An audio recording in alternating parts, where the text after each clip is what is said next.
एक ही समय में जब आप मल्टीपल वेडिंग प्लान करते हैं, ऑर्गेनाइज वे में रहने के लिए कैसे मैनेज करते हैं and how to manage time? देखिए, multiple wedding is a big task. Multiple से पहले मैं सिंगल वेडिंग की बात करता हूँ, देन मल्टीपल पे आता हूँ। Single wedding one time event हम प्लान करने के लिए we take minimum of 30 to 40 days, जिसमें पिन टू पिन डिटेलिंग हम लोग प्लान करते हैं, from the guest pickup to the guest drop, जिसमें आपका लॉजिस्टिक्स पार्ट आता है, एंटरटेनमेंट पार्ट आता है, डेकोर पार्ट आता है। When it come to multiple weddings और a big fat wedding, Indian big fat wedding, उसके लिए मिनिमम से minimum we take of 90 days of periods. मैं अपना एक रीसेंट एक्सपीरियंस शेयर करूंगा। हम लोग ने गोवा में वेडिंग किया था February 2021। It was a big fat wedding of 6 days। Normally हम देखते हैं कि वेडिंग 2 दिन होती है, 3 दिन होती है, बस max to 3। It was a wedding of 6 days। Okay. So we have taken a 90 days of grace period to work on it, कि हमने हर चीज़ इतना सिस्टमेटिकली प्लान किया था, मैंने और मेरी टीम ने। बिना टीम आप सबसे पहले मल्टीपल इवेंट्स नहीं कर पाओगे। रितेश एक है तो एक ही जगह वो रह पाएगा। अगर मल्टीपल करना है तो you need to have your mirror copies और your teammates to work on that projects. तो मल्टीपल वेडिंग जब भी होती है तो I have very train team. I will not call them team, I will call them as a family. ठीक है, तो मल्टीपल वेडिंग्स में ऐसे होता है कि टीम का बहुत ज़्यादा इंपॉर्टेंट रोल होता है। जब तक वो नहीं रहेंगे हम मल्टीपल काम कर ही नहीं पाएंगे। बराबर। So wedding task, big fat wedding plan करना इज़ नॉट दैट ईजी। लोगों को लगता है 2 दिन आ गए कि सेटअप हो गया, लेकिन उस सेटअप के पीछे जो 90 days की जो मेहनत होती है, जो वर्क होता है, जो प्लानिंग्स होती है, जो स्लीपलेस नाइट्स होती है, वो हमको पता है। बराबर। तो बहुत ज़्यादा एफर्ट्स लगते हैं। एंड आपने जैसा पूछा कि टाइम मैनेजमेंट, टाइम कैलकुलेशन, वो सबसे ज़्यादा इंपॉर्टेंट रोल प्ले करता है। अगर मैं अपना पेपर वर्क पूरा कर दूँ, सब चीज़ कर दूँ, अगर कोई चीज़ अगर टाइम पे इम्प्लीमेंट नहीं होती है तो 90 days का जितना हम लोग ने प्लान किया है, जितनी हमने प्लानिंग की है, everything will be done on waste.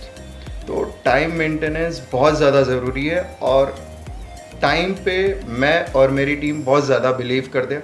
हमारा कॉन्सेप्ट यही रहता है कि अगर event schedule is at 10 AM, कि हमारे तरफ से हर चीज़ 8 बजे, 2 घंटे प्रायर हम लोग इसीलिए हर चीज़ रेडी रखते हैं ताकि ऑन टाइम कुछ चेंजेस आते हैं, कभी क्लाइंट्स के कुछ डिमांड्स आते हैं, तो हमारे हाथ में भी एक टाइम रन रहता है 2 hours का कि to replace the things, to finish the work. तो time plays a most and more crucial role for a success wedding. ये क्वेश्चन ये शायद न्यू एस्पिरेंट्स के लिए भी काफ़ी सीखने के लिए मिलेगा, क्योंकि आपको 17 साल का अनुभव है। तो क्लाइंट्स को कन्विंस करने के लिए आप क्या क्या स्ट्रेटजीज अपनाते हैं? कोई स्ट्रैटेजी मत अपनाइए। ठीक है, जिस दिन आप स्ट्रैटेजी अपनाओगे क्लाइंट को कन्विंस करने में, उस दिन से आपको लीड्स आपके कन्वर्ट ही नहीं होंगे। उसकी रीज़न मैं बताता हूँ। मैंने जो 17 साल में किया है एंड मैंने अपने रोल मॉडल से जो सीखा है, जब भी हम कोई मीटिंग के लिए जाते हैं या क्लाइंट को अटेंड करने जाते हैं, I meet them very friendly. हम उनके एक फैमिली के हिसाब से मैं उनसे मिलता हूँ। जैसे मेरा first meet, I make very sure कि आप मेरे से पहले कंफर्ट हो। काम होगा या अपना नहीं होगा, that is depends on second meeting. पहली मीटिंग में हम ये मेक श्योर करते हैं कि you are comfortable with Desi Events, you are comfortable with Ritesh, then you will be anyhow comfort with our event। तो पहली मीटिंग में हम ये देखते हैं कि हम आपकी सुने। क्या होता है, हर क्लाइंट का अपना अपना प्लान होता है, अपनी अपनी प्लानिंग्स होती है, अपने अपने ख्वाहिश होती है। तो आजकल क्लाइंट भी बहुत हैं, सब जगह जाके देख देख के अपने को भी बहुत बताते हैं। जब से इंस्टाग्राम आया है तब से हम बहुत ज़्यादा परेशान हैं। वैसे भी परेशान बोल के तो नहीं, मतलब नहीं, बहुत कुछ सीखने को भी मिलता है। वर्क चैलेंजेस बहुत हो गए। बराबर, वर्क चैलेंजेस बहुत हो गए, कुछ ना कुछ इनोवेटिव देना बहुत ज़रूरी हो गया। तो पहली मीटिंग में फर्स्ट 20 to 30 मिनट्स में सिर्फ क्लाइंट की सुनता हूँ कि आप बताइए, ठीक है, आपको क्या चाहिए, किस क्वालिटी में आपको वर्क चाहिए, क्या रेंज में आपको चाहिए, क्या डिज़ाइंस आपको चाहिए, what kind of entry you need. पहले उनकी सुनता हूँ मैं, फिर हम उनको ये चीज़ सजेस्ट करते हैं। सी मैं कोई भी event commercial wise second thought है मेरा। फर्स्ट थॉट इज अगर कहीं मुझे वेस्टेज लगता है तो मैं क्लाइंट को आगे से एडवाइस करता हूँ कि सर आपका इवेंट टाइम ड्यूरेशन बहुत छोटा है, तो आप सिर्फ इतने ही चीज़ें प्लान कीजिए ताकि इसका यूसेज होगा, गेस्ट एंजॉय करेंगे, इस चीज़ों को आप अवॉइड कीजिए। ठीक है, तो ज़रूरी है ये भी, क्योंकि मैं भी कार्यक्रम में देखता हूँ एक एक क्लाइंट के पास इतने फंक्शंस पे फंक्शंस लगा लेते हैं, वो कोई फंक्शंस का आनंद ही नहीं ले सकते हैं। ये मैं भी देखा हूँ।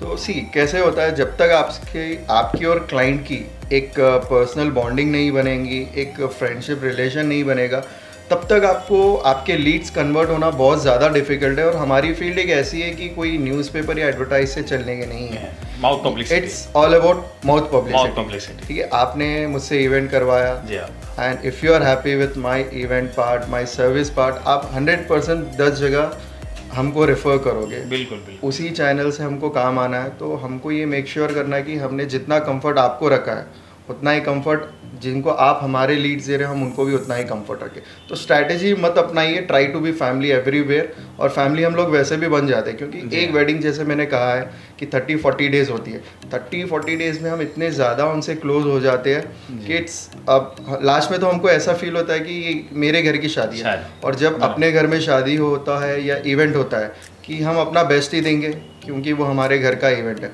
So every client is like a friend and family for me.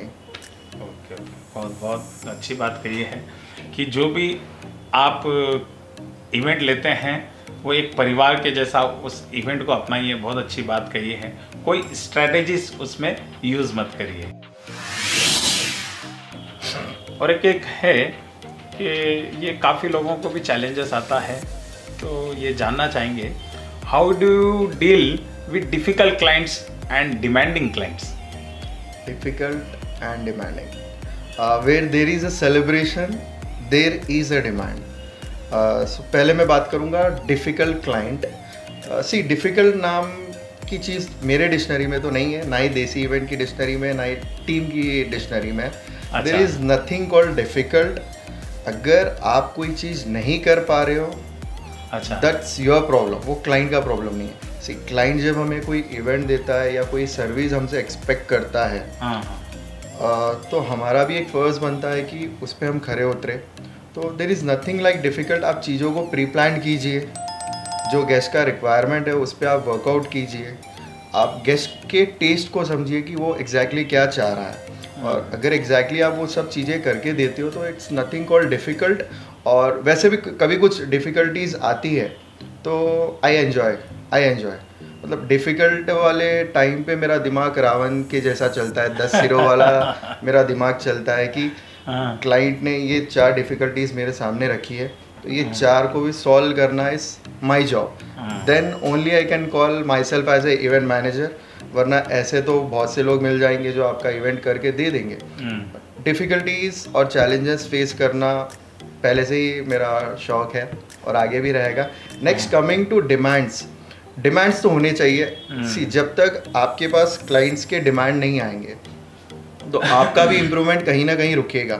जब तक आप मुझे आपके डिमांड्स नहीं दोगे तो हम लोग क्या करेंगे? अगर आपका कोई डिमांड नहीं होगा तो हमारे पास जो सेटअप होंगे, जो हमारे आइडियाज़ है, जो हमारे एंट्री प्लान्स है, will just give that part. लेकिन अगर आप कोई पार्ट में हमसे डिमांड करते हो कि we need only this specific setup, this kind of event, वहाँ पे हमारा दिमाग और ज़्यादा स्पीड चलेगा और उसमें हमारी भी बहुत ज़्यादा ग्रोथ होगी। बराबर, हमें भी कुछ नया सीखने का मौका मिलेगा।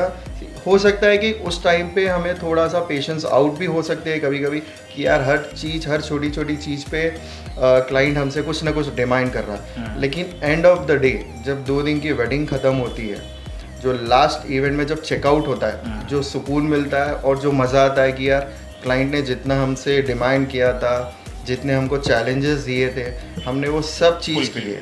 एंड एट द लास्ट सबसे इम्पॉर्टेंट पार्ट इज़ है the client will be very happy और वो आपको 100% ये फीडबैक देगा कि हमने जितने आपसे डिमांड किए थे आपने हमको कभी मना नहीं किया है, हर चीज़ आपने हमारे लिए किया है। सो वो हमें और ज़्यादा बूस्ट अप करता है to take more demands. So I love difficulties, I love demands. बहुत अच्छी दिखी ये बात है। मैं भी आपसे ये कहना चाहूँगा, चैलेंजेस को एक्सेप्ट कीजिए, चैलेंजेस से भागिए मत। जो भी अगर आपको चैलेंजेस आते हैं, चैलेंजेस को एक्सेप्ट कीजिए। और दोस्तों, और एक बात, चैनल को सब्सक्राइब कीजिए, वीडियो को लाइक कीजिए, शेयर कीजिए, और नेक्स्ट आप किनसे मिलना चाहते हैं वो भी हमें कमेंट करके बताइए। हम कोशिश करेंगे कि वो गेस्ट को हम यहाँ पर हमारे शो में लेकर आए।